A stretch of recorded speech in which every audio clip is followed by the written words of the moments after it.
philanthropy in the United States was created by Benjamin Franklin. And when he died, almost nobody knows this, Benjamin Franklin altered his will.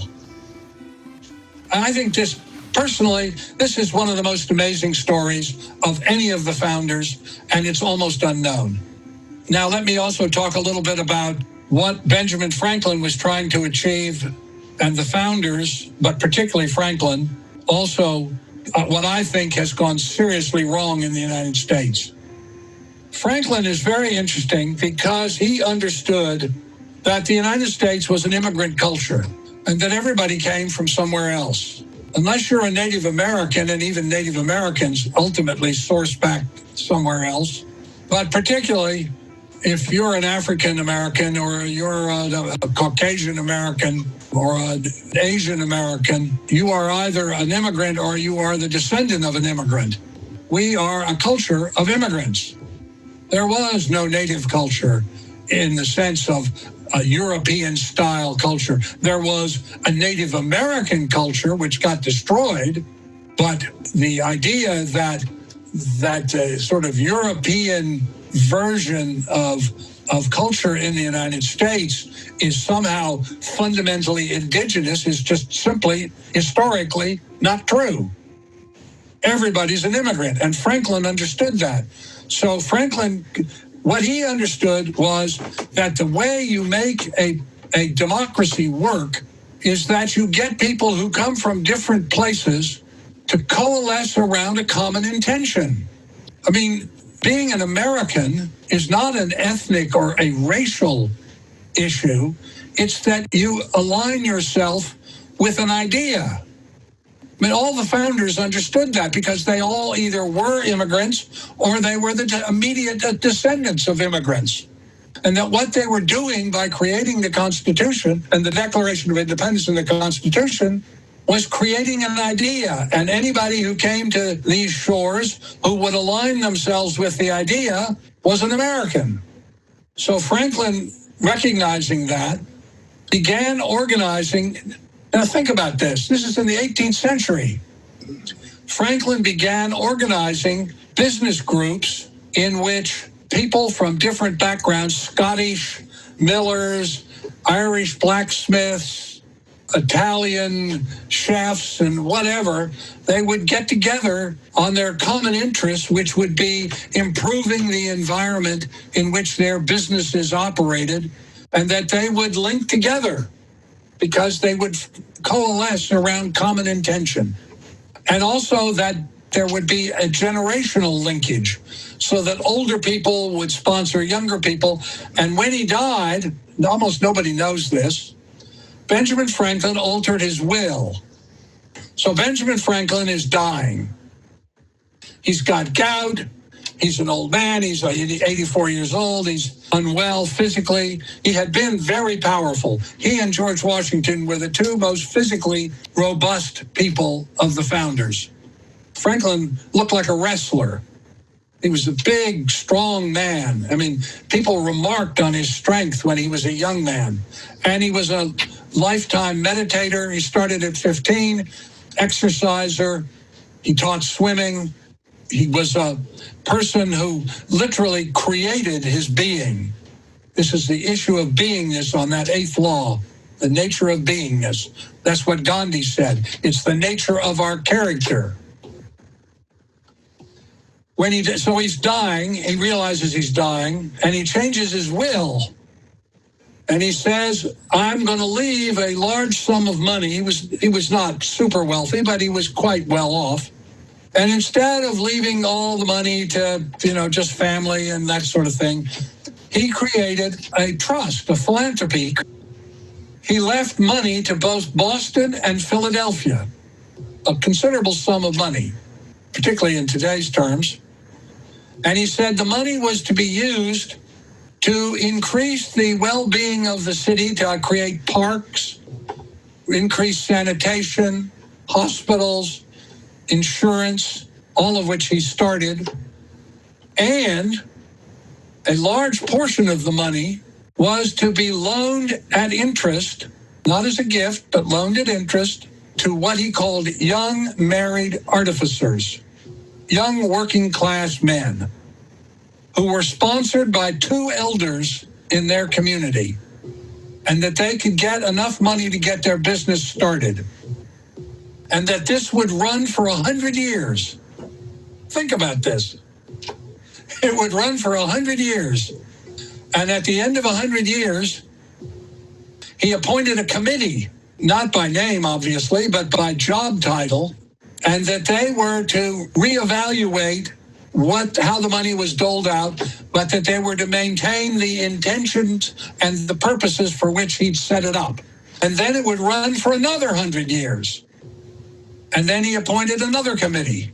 Now thinking about this. Can you imagine any public figure today sitting down as he is dying and saying, what can I, and this is what he said. He said, I've done everything I could for my country up to this point, and I'm going to die.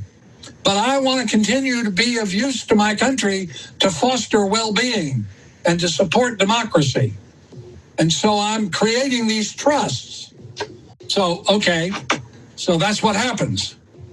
And that's why Philadelphia becomes one of the leading craft and manufacturing centers of the early American Republic, because of Benjamin Franklin, because he was funding all of these young married artificers, craftsmen, working class guys, so they could become small businessmen.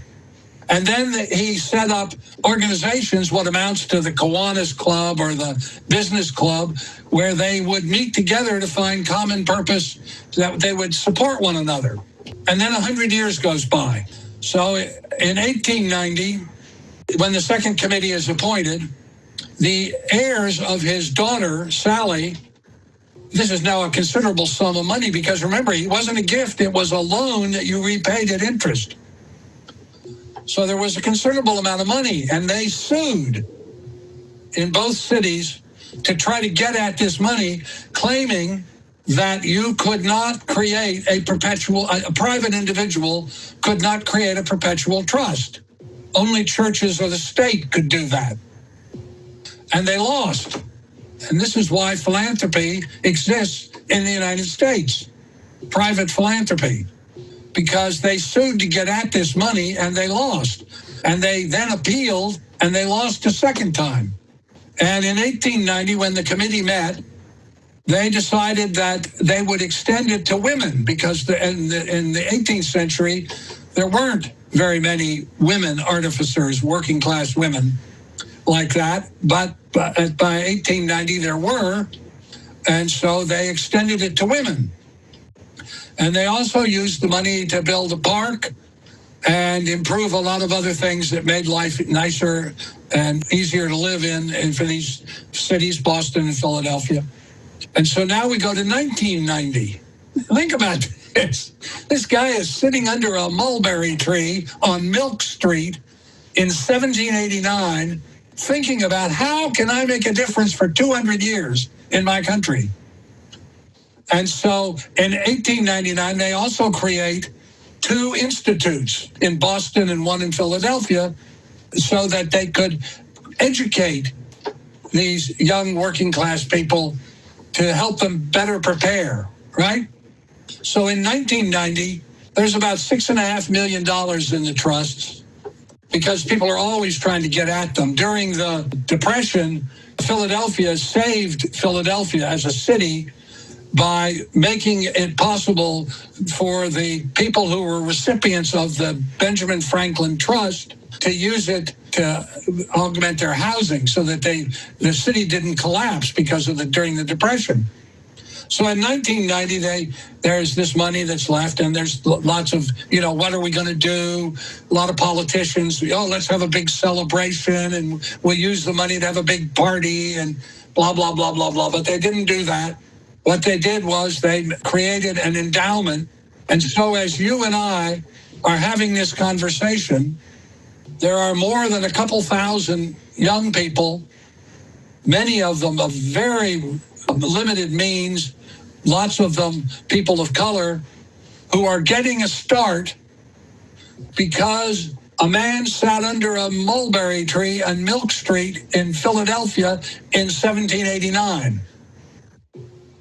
That's how strongly Franklin understood the 8 laws and how strongly he was committed to making it work. So when you think about what can I do, you think in terms of what can I do that fosters well-being, and I don't have any idea what will come to you. But if you're a person of means, maybe you can do something like Franklin. If you're not, maybe you can do something to improve the environment. Maybe you can just help abandon animals. Whatever. It's the aggregate of that collective intention expressed in compassionate, life-affirming ways to foster well-being. And the problem we have as a country is that we have become a nation in which there is only one social priority, and that's profit. We have completely lost what Franklin was trying to do.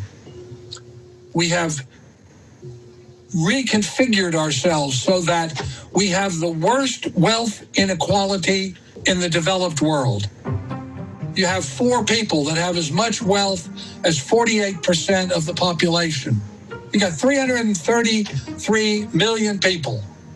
And so you got 4 guys who have as much wealth as, 160 million people? That's crazy. And it creates all kinds of problems. Because when you get to that level of wealth inequality, the people who are at the top of the curve live in a different world. We can be a better world.